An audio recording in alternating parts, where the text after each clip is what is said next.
ಎಲ್ಲರಿಗೂ ನಮಸ್ಕಾರ. ಇವತ್ತು ನಮ್ಮೆಲ್ಲರಿಗೂ ಗೊತ್ತಿರೋ ಹಾಗೆ ನಾವು ಇಲ್ಲಿ ಮುಖ್ಯ ಇಂಡಸ್ಟ್ರಿಯಲ್ ಏರಿಯಾದಲ್ಲಿ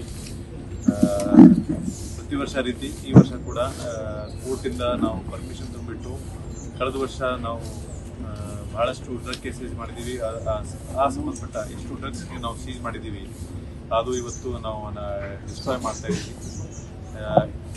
ಈಗ ಸದ್ಯಕ್ಕೆ ನಮಗೆ ಕೋರ್ಟಿಂದ 37 ಪ್ರಕರಣದಲ್ಲಿ ಪರ್ಮಿಷನ್ ಸಿಕ್ಕಿದೆ. ಆ 37 ಪ್ರಕರಣದಲ್ಲಿ ಈಗ ನಾವು ಒಟ್ಟಾರೆ ಒಂದು 335 kg ಗಾಂಜಾ, 6.5 kg MDMA ಮತ್ತು 16 ಗ್ರಾಂ ಕೊಕೇನ್, ಒಟ್ಟಾರೆ ಒಂದು 6,80,00,000 ಬೆಲೆದು ಡ್ರಗ್ಸ್ ಇವತ್ತು ಡಿಸ್ಟ್ರಾಯ್ ಮಾಡ್ತಾ ಇದ್ದೀವಿ. ಆದರೆ ಕಳೆದ ವರ್ಷ ನಾವು 1000ಕ್ಕಿಂತ ಹೆಚ್ಚು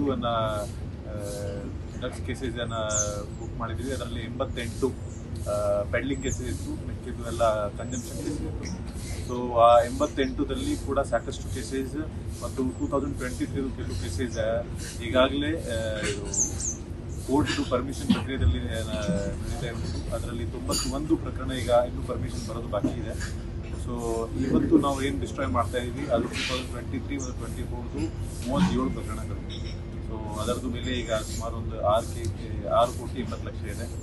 ಸೊ ಇದೇ ರೀತಿ ಮತ್ತೆ ನಮಗೆ ನೆಕ್ಸ್ಟ್ ಮೇಜರ್ ಪರ್ಮಿಷನ್ ಯಾವಾಗ ಸಿಗ್ತದೆ ಮತ್ತೆ ಇದು ನಾವು ಡಿಸ್ಟ್ರಾಯ್ ಮಾಡ್ತೀವಿ. So there can be two interpretation. ಈಗ ಕೇಸಸ್ ಜಾಸ್ತಿ ಆಗಿದೆ, ಒಂದು ಎನ್ಫೋರ್ಸ್ಮೆಂಟ್ ಹೆಚ್ಚು ಆಗ್ತಾ ಇದೆ.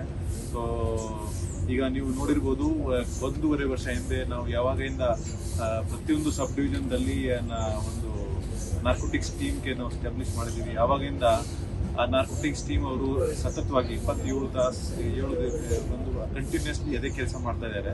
ಸೊ ಅದರಿಂದ ನಮ್ಮದು ಎನ್ಫೋರ್ಸ್ಮೆಂಟ್ ಮತ್ತು ಡ್ರಗ್ ಪೆಡ್ಲರ್ಸ್ ಮೇಲೆ, ಡ್ರಗ್ ಕನ್ಸ್ಯೂಮರ್ಸ್ ಮೇಲೆ ನಿಗಾವಣೆ ಹೆಚ್ಚು ಆಗಿದೆ, ಎನ್ಫೋರ್ಸ್ಮೆಂಟ್ ಹೆಚ್ಚು ಆಗಿದೆ.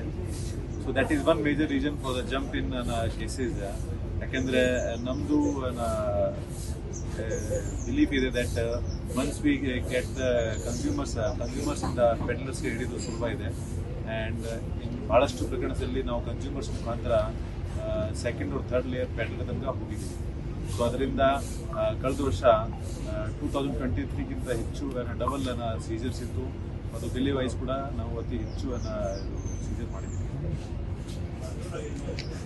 ಇಟ್ ಲೆಟ್ ಅಸ್ ಟು MDMAದಲ್ಲಿ ಬೆಂಗಳೂರಲ್ಲಿ ಕೂಡ ನೈಜೀರಿಯನ್ಸ್ದು ಒಂದು ಜಾಲ ಇದೆ.